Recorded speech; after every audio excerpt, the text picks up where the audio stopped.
Assalamualaikum warahmatullahi wabarakatuh. Alhamdulillahirabbil alamin wassalatu wassalamu ala asyrofil mursalin sayyidina maulana Muhammadin wa ala alihi wa sahbihi asma'in amma ba'du. Yang sangat saya hormati wonten Abi Profesor Quraish Shihab, wonten Bu Aufa, Profesor Aufa, wonten semua orang-orang UGM, semua yang saya hormati, termasuk niki moderator nih Pak Munjid nih. Saya seperti yang dikatakan Bu Ova, saya ini termasuk kiai yang nggak suka kalau ngisi acara dikasih judul, karena itu teror. Teror juga mendikte. Saya berkali-kali bilang itu ibarat saya ini dokter jantung, ngerti pasien saya itu bahaya karena punya penyakit jantung. Tapi pasiennya tanya cara ngobati jerawat. Jadi yang masalah serius yang saya tahu saya dokternya, tapi pasiennya yang nunjuk, Gus ini saya punya penyakit kulit, tolong obati. Padahal saya tahu penyakit beratnya itu apa? Jantung. Tapi karena ini acara memang harus ada judul, saya terima judul ini meskipun tadi Pak Mujid bilang ada judul itu berarti ada masalah dalam ukhuwah, kata beliau.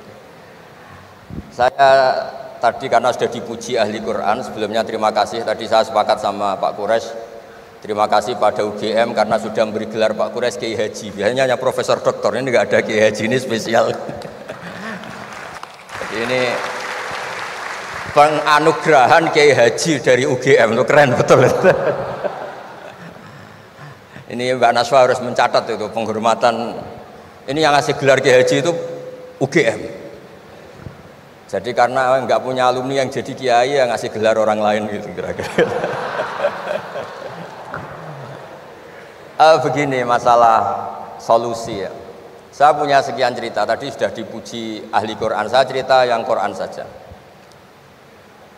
Tidak semua masalah itu penyelesaiannya harus dimarahin atau ditegur atau lewat proses hukum formal atau hukum positif atau pengadilan. Tadi di hotel saya suruhan beliau sudah cerita tentang materi yang saya utarakan.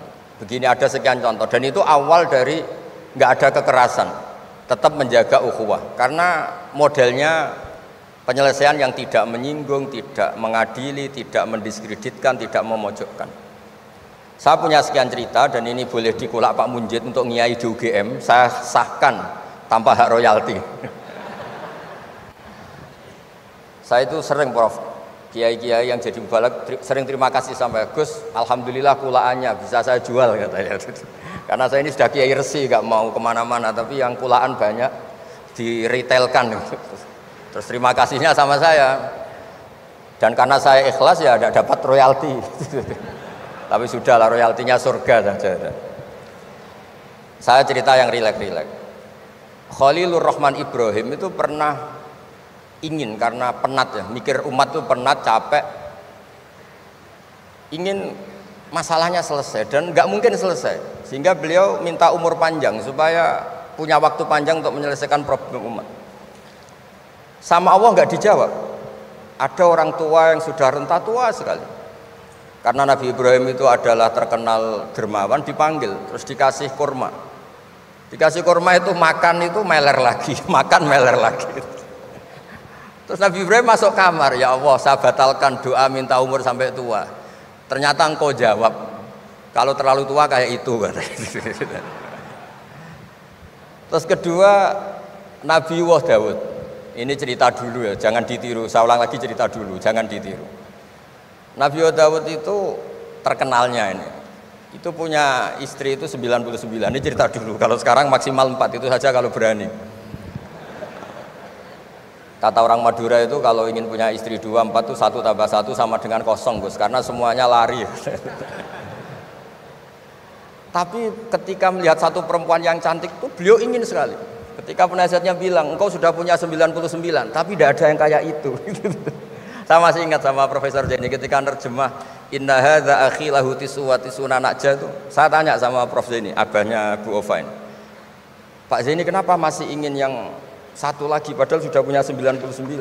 Kata Nabi Daud, tidak ada yang kayak itu.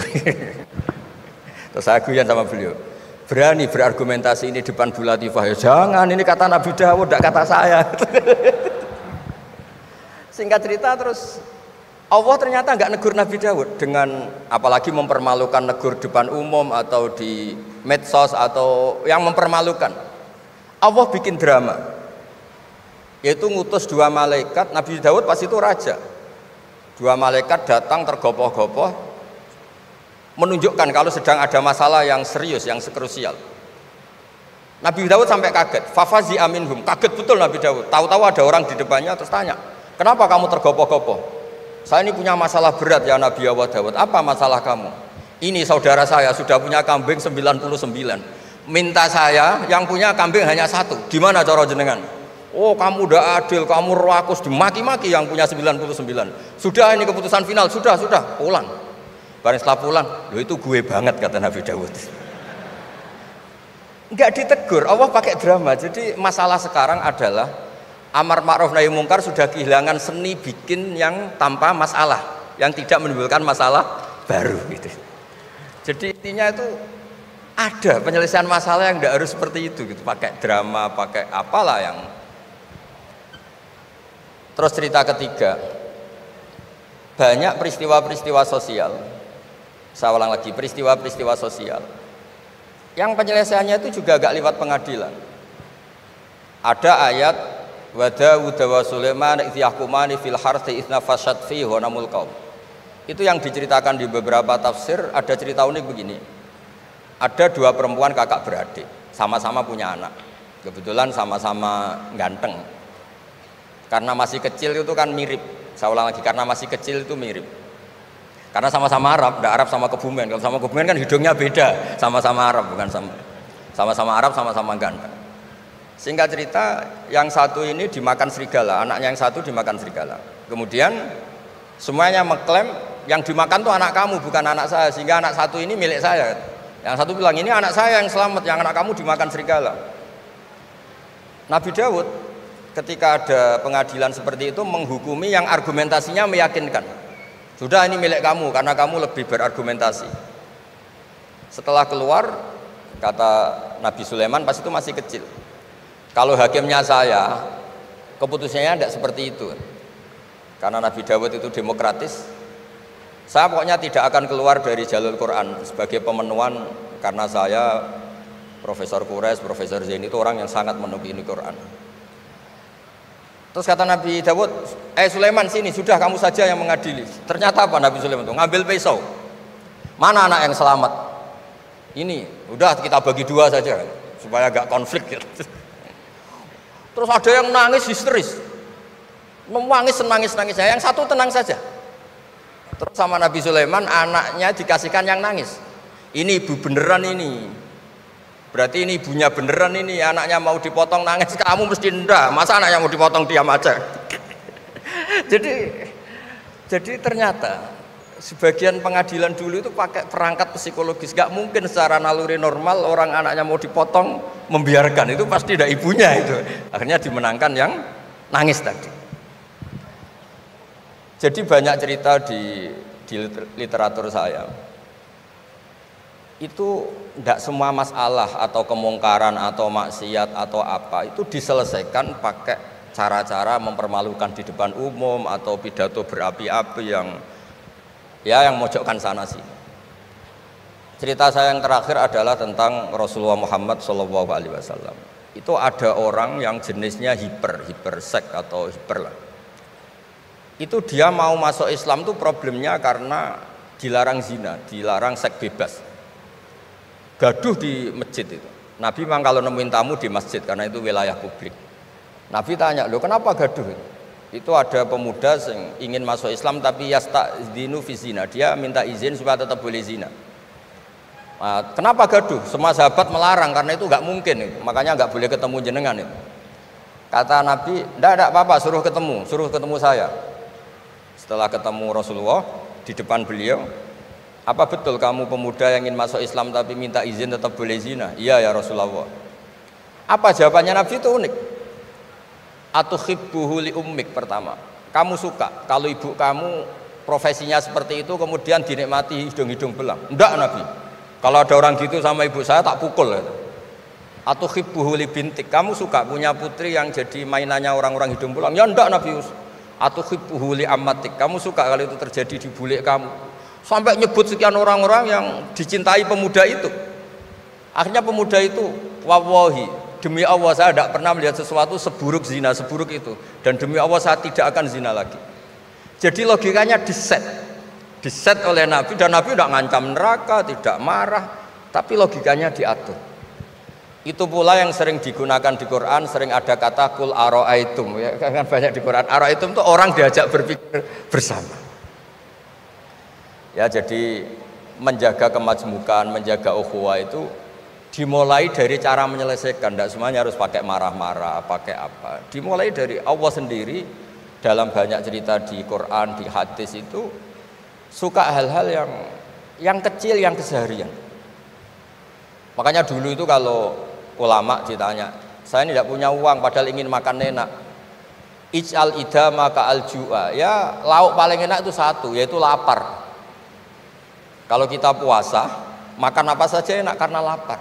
Orang sudah lupa, ngiranya makan enak itu kalau menunya atau lauknya sesuai selera, itu keliru. Ij'al idama ka'al ju', jadikan lauk terbaik adalah lapar. Wah, kita mau tidur gak enak gini-gini, ingin cari tempat yang enak. Ya, makanya Kiai kuno kalau nasihati anak-anaknya, kamu kalau ngaji makan yang enak, tidur yang enak. Maknanya jangan tidur kalau gak ngantuk banget, jangan makan kalau tidak lapar banget. Itu pasti semuanya menjadi enak. Nah, orang sudah melupakan kearifan-kearifan begitu, sehingga solusi-solusi yang dibikin ini lompatannya malah kacau, karena sebetulnya itu ndak adatnya Allah. Terus yang terakhir, ini makalah yang saya bawa dari dalam. Ini mungkin nanti Pak Munjid bisa belajar. Bisa ya tadi, bisa dijual ini. Karena sekarang itu ngaji itu pokoknya keren lah sekarang itu. Ngaji sekarang tuh fid dunya hasanah wa fil akhirati hasanah. Dulu ngaji itu hanya fil akhirati hasanah, enggak dapat apa-apa. Kalau sekarang tuh fid dunya hasanah wa fil akhirati enggak jelas. Karena sudah dapat upah itu. Nah, ini cerita, ini di tafsir Qurtubi, nafsiri ayat la khaira fi katsirin min najwahum illa man amara bi shadaqatin. Ikutnya suratun Nisa, nanti bisa dicari di, ya kalau orang UGM mungkin di googling mungkin 114 ayatnya itu. Sistem di pengadilan Indonesia, misalnya ada orang sengketa, kadang-kadang dilaporkan ke polisi itu silakan selesaikan secara kekeluargaan. Itu ternyata ini di tafsir Qurtubi di kitab saya baca teksnya supaya nanti ditasih Pak Quraisy. Wa kataba Umaru ila Abi Musa al-Asy'ari radhiyallahu anhu qol rudda al-khusuma hatta yastalihu fa inna faslal qada'i yuristu bainahum ad-dhaghain. Jadi kalau ada orang sengketa, silahkan kembalikan yang sengketa, kata Sayyidina Umar. Jangan-jangan mereka punya solusi kekeluargaan. Karena kalau diputuskan di pengadilan itu bisa yurisud dhaghain, bisa melahirkan dendam, hasud, dengki. Tapi kalau mereka diselesaikan dengan logika mereka sendiri, dengan kearifan mereka sendiri, maka itu lebih baik. Ini juga yang dilupakan, setiap ada masalah itu dikasuskan di pengadilan. Padahal ini andaikan saya dalam posisi pengamat politik mungkin cerita, padahal bisa diselesaikan dijadikan menteri misal, tapi itu tidak wilayah saya itu. Tapi itu tidak wilayah saya. Andaikan saya datang sebagai pengamat politik mungkin contohnya itu, tapi saya tidak masuk wilayah itu. Cerita-cerita itu masyhur itu. Dulu ini cerita lagi ke Habib Quraisy di Abi Quraisy ya. Pernah ada orang itu saking solehnya beli tanah. Mestinya beli tanah seisinya. Lala tanah itu emasnya banyak. Setelah itu orang itu bilang, saya ini hanya beli tanah kok isinya emas banyak, ini gimana? Bilang sama penjualnya. Penjualnya nggak mau, enggak, saya jual tanah seisinya, emas itu milik kamu, enggak, saya beli tanah kok dapat emas. Itu dulu penyelesaiannya bilang, kamu punya anak putri, kamu punya anak laki, ya sudah besanan saja biar nggak kelio.